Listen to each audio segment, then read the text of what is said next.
नमस्कार दोस्तों, once again welcome to my channel Nirav Hingu. और आज का ये एपिसोड भी बहुत स्पेशल रहेगा।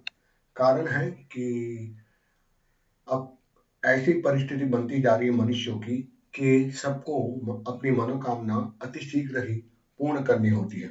और जब ये मनोकामना पूर्ति नहीं होती, तभी ही मनुष्य काफी विचारशील, काफी गहरी चिंतन में और बहुत ही तनाव युक्त होता है। शायद ही कोई ऐसा व्यक्ति हो जो मनोकामना पूर्ति करना ना चाहता हो। और मैं इसमें दो वर्ग मैं मानता हूँ जो मनोकामना पूर्ति के लिए प्रयास करते हैं। एक वो वर्ग या वो कैटेगरी होती है जो मंत्र तंत्र, जादू टोना ज्योतिष आदि विशेष क्रम से अपनी मनोकामना पूर्ति में ही अपना प्रयास करते रहते हैं। और दूसरा वर्ग वो गिना जाता है जो ना मंत्र में मानता है, ना ईश्वर में मानता है, ना भाग्य में मानता है। वह केवल अपने कर्म पर मानता है। पर इन दोनों ही कैटेगरी के लोगों को कहीं न कहीं अपनी मनोकामना पूर्ति में बहुत बार विघ्न बाधाएं आती है। ये हो सकता है कि पहले वर्ग के लोग पूर्ण आस्था और विश्वास के साथ जब कार्य करते हैं मंत्रों के साथ, तो उनको तुरंत ही सफलता मिलती है। और दूसरा वर्ग भी ऐसा है जो पूर्ण विश्वास के साथ, निष्ठा के साथ ईश्वर पर भरोसा करते हैं या नहीं भी करते, लेकिन स्वयं पर भरोसा करके जो भी कर्म करते हैं उसमें उनको पूरा विश्वास के साथ कर्म का आउटकम यानी कि उनका कर्म पूर्ण होते ही उसका रिजल्ट मिलता है। पर इन दोनों ही सूरतों में कई कबार हमारी मनोकामना पूर्ति नहीं होती। पर आज इसलिए ऐसा विशेष पद्धति, तकरीबन 4 प्रकार की अलग-अलग पद्धति या साधना पद्धति आपके सामने स्पष्ट करूँगा, जो ट्रायल्ड एंड टेस्टेड है और जिसको करने से यदि पूर्ण विश्वास और निष्ठा के साथ किया जाए, तो अवश्य ही ऐसा कोई दो मंतव्य नहीं है कि आपका मनोकामना पूर्ति ना हो। क्योंकि मैं मानता हूँ हर व्यक्ति की अपनी कोई न कोई मनोकामना अवश्य होती है, जिसको पूरा करने में वो बहुत प्रयत्न करता है। फिर भी यदि इच्छा पूर्ति नहीं होती तो अवश्य ही निराश रहता है, क्योंकि यह इच्छा ही उसको जीवन में आगे बढ़ने का क्रम बनाती है। सो आज मैंने सोचा है 4 विशेष मंत्र पद्धति आपको बताऊंगा जो बहुत सरल है, जो हर कोई धर्म, किसी भी व्यक्ति विशेष या किसी भी धर्म का, संप्रदाय का व्यक्ति इस साधना को अपने घर पर ही संपन्न कर सकता है और अति शीघ्र ही पूर्ण रिजल्ट प्राप्त कर सकता है। पर इस साधना पद्धति को बताने से पूर्व मैं आपको जरूर बता दूं कि यदि आप ये साधना या ये जो रिचुअल्स कंप्लीट करोगे, उसके साथ साथ में आपको अपने प्रयास भी पूरे करने चाहिए। क्योंकि कई बार मैं देखता हूँ लोग मेरे पास आते हैं और वो ये कहते हैं कि नीरव, हमने तो ये कार्य किया, ये मंत्र संपन्न किया, लेकिन उसका रिजल्ट नहीं मिला। उसके पीछे कारण ये भी है कि आपका कर्म भी होना चाहिए, एक्शन भी आपको लेनी चाहिए। यदि आप केवल मंत्र जाप करो और आप सोचो कि धन वर्षा हो जाए या लक्ष्मी सामने से आ जाए, ये संभव नहीं है। ब्रह्मांड आपको संकेत देती है, सामने से इंक्वायरी आ सकती है बिजनेस में, सामने से डील्स आ सकती है, पर आप उन चीजों को कर्म के अनुरूप कार्यान्वित करो ही नहीं, तो उसमें मंत्र का, तंत्र का या आध्यात्मिक क्षेत्र का कोई दोष नहीं है। तो चलिए, बिना आपका समय गवाए मैं आपको आज एक विशेष मंत्र पहला मैं प्रदान करता हूँ, जो कई तांत्रिक ग्रंथों में इसका वर्णन है और कई तांत्रिकों का मानना है कि ये हमने अनुभूत किया है कि ये मंत्र निश्चय ही काम करता है। उसके लिए चाहिए आप नहा धोकर स्वच्छ मन से, पवित्र मन से अपनी इच्छा पूर्ति को मन में रखते हुए गणपति और गुरु का स्मरण करें या गणपति और गुरु का एक एक माला मंत्र जप करें। उसके बाद इस पवित्र मनोकामना पूर्ति मंत्र का एक माला यानी कि 108 बार जप करें। आसम सफेद या लाल या पीला जो भी आपके पास उपलब्ध हो, नहा धोकर बैठ जाए और प्राणायाम आदि संपन्न करके गणपति गुरु का स्मरण करके एक माला इस मनोकामना पूर्ति का जप करें। और वह मंत्र है, काम काम प्रदा कांत काम पालस्था हरि आनंदो माधव चैव्य काम सिद्धये जपेत। और ये मंत्र बहुत ही पवित्र और बहुत ही श्रेष्ठ माना गया है और मनोकामना पूर्ति के लिए इसको जरूर उपयोग करना चाहिए। अब आपका ये प्रश्न आएगा कि ये मंत्र कितना करना चाहिए। मैंने कहा एक माला। और कब तक करना चाहिए? मिनिमम 21 या 40 दिन तक। यदि आप नियमित एक समय एक स्थान पर आप इस मंत्र का जाप करोगे, इसमें कोई दो राय नहीं कि आपकी मनोकामना जरूर पूर्ति होगी।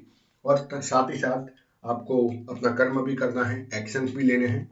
और ये आपको बता दो, कोई भी मंत्र साधना हो, तंत्र साधना हो, योग साधना हो, पवित्रता, ब्रह्मचर्य पालन, भोजन शुद्धि, सत्य वाक्य में निष्ठा यानी कि सत्य बोलना और ब्रह्मचर्य पालन ये अनिवार्य सत्य है। साथ साथ में ईश्वर में, मंत्र में, गुरु में और देवता में आपकी निष्ठा भी होनी चाहिए। तो ये मैंने अभी पहला प्रयोग आपको बताया। अब मनोकामना पूर्ति के लिए एक विशेष मंत्र है जो करने से भी आपको मनोकामना पूर्ति होती है।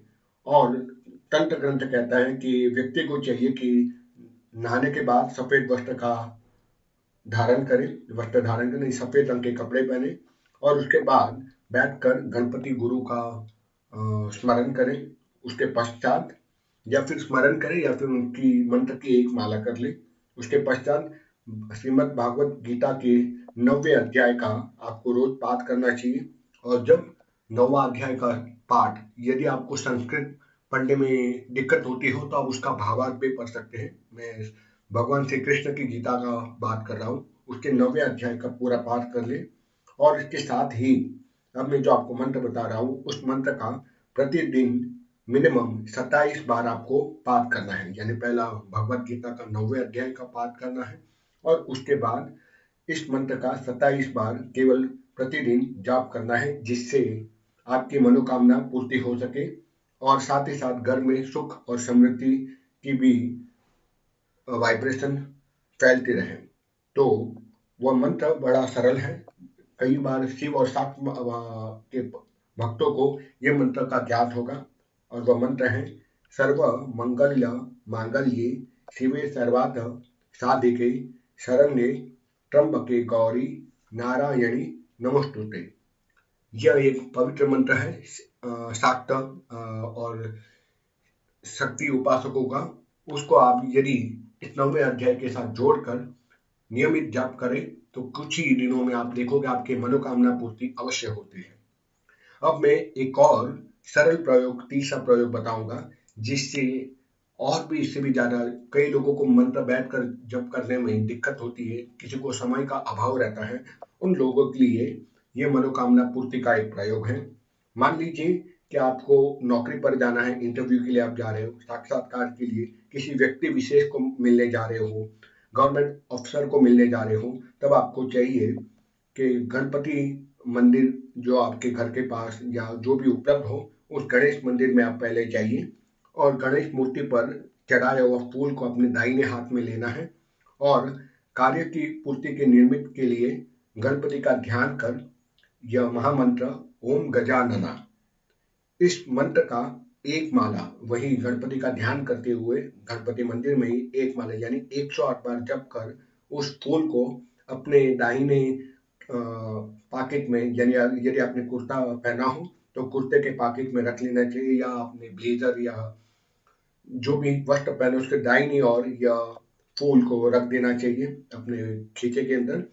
और जो भी वस्त्र पहना हो उस वस्त्र के साथ में आपको उस अफसर के साथ या जिस कार्य विशेष के लिए आप जा रहे हो उस फूल को साथ में लेके जाइए, छिपाकर दाहिनी ओर रखना है और फिर गणेश जी की मूर्ति को श्रद्धापूर्वक प्रणाम कर निकल जाइए मंदिर से, पर पीछे मुड़कर देखे नहीं गणेश मूर्ति की तरफ।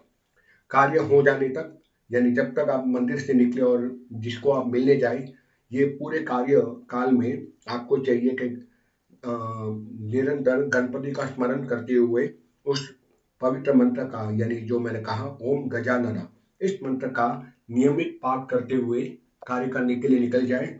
निश्चय ही आपकी कार्य की पूर्ति होगी और कार्य हो जाने के बाद गणपति मंदिर में जाके भोग लगा दे और ईश्वर से आशीर्वाद प्राप्ति हेतु और आपकी मनोकामना पूर्ति हेतु उनका आशीर्वाद मिला, इस हेतु कुछ भी भोग जो भी आपके सामर्थ्य के अनुसार हो वह आप समर्पित कर दे उस गणपति मंदिर में जहां से आपने फूल लिया हो। तो ये हो गया तीसरा प्रयोग।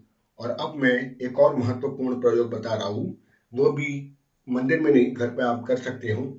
इस मंत्र को एक नियम यानी एक नियम बना ले कि स्नान करके एक स्थान पर सफेद वस्त्र या जो भी वस्त्र आपको नहाकर धुला हुआ वस्त्र पहनकर प्रतिदिन आसन पर बैठकर, जो कि शास्त्र में लिखे कुश आसन, कुश का आसन यदि आपके पास ना हो, जो ऊन या जो भी आसन आपके पास हो, उस पर बैठकर शास्त्र कहता है कि 31 दिन यानी 31 डेज तक आपको शुभ संकल्प और शुभ इच्छाओं के साथ इस महामंत्र का एक बार जप करना है, 108 बार जप करना है, और मंत्र पूर्ण विश्वास और श्रद्धा से होना चाहिए। और वही शर्त है, नहा धोकर पूर्व की ओर मुख करके बैठे, सामने सरसों का तेल का दिया जलाएं, प्राणायाम करें, गणपति और गुरु का स्मरण करने के बाद इस महामंत्र का, मनोकामना पूर्ति मंत्र का 108 बार जप करें। और वो मंत्र है फ्रैम फ्रैम डूम डूम डूम रीम क्लीम हुम शाम सीम शूम सैम सोम सह छी छी छू छह छह रिम फट स्वाहा। ये मंत्र सा है, थोड़ा बड़ा सा है, लेकिन यदि आप पूरे 1 महीने तक साधना नियमों का पालन करते हुए इस मंत्र का जप करेंगे, और जप माला कोई भी मंत्र जप हो, रुद्राक्ष की माला किसी भी मंत्र में प्रयोग किया जा सकता है, ऐसे मेरे गुरुदेव कहते थे। तो मैंने आगे के 3 प्रयोगों में, जिसमें से 2 प्रयोग घर पे करने वो बताए थे, माला का वर्णन नहीं किया था। आप उसमें रुद्राक्ष का माला अवश्य इस्तेमाल कर सकते हैं, और इस चौथे प्रयोग में भी आप रुद्राक्ष की माला का उपयोग कर सकते हैं। रुद्राक्ष की माला ना हो तो तुलसी या जो भी माला उपलब्ध हो वो भी कर सकते हैं, पर रुद्राक्ष की माला किसी भी कार्यों में, किसी भी साधना में, किसी भी मंत्र में प्रयुक्त की जा सकती है। और इसी के साथ आपके साथ जुड़े रहने के लिए, मेरे चैनल पर आने के लिए, इस पॉडकास्ट को सुनने के लिए आपका हृदय से धन्यवाद। और मैं आशा रखता हूँ आप इनमें से कोई भी एक प्रयोग अवश्य करेंगे, और आपको परिणाम मिलने पर मैं आपसे यही विनंती करूंगा कि आप कमेंट में या फिर मेरे ईमेल पे contact@neeravahingu.com उस पर जाके अपने मनोभाव, अपनी जो रिजल्ट मिला है उसके बारे में जरूर बताएं। मुझे खुशी होगी, आपको रिजल्ट मिलेगा। और इसी शुभ आशा के साथ आपसे मैं विदा लेता हूँ। आपका कल्याण हो। आप सब में मैं तो ईश्वर का मैं प्रणाम करता हूँ। धन्यवाद मुझे सुनने के लिए।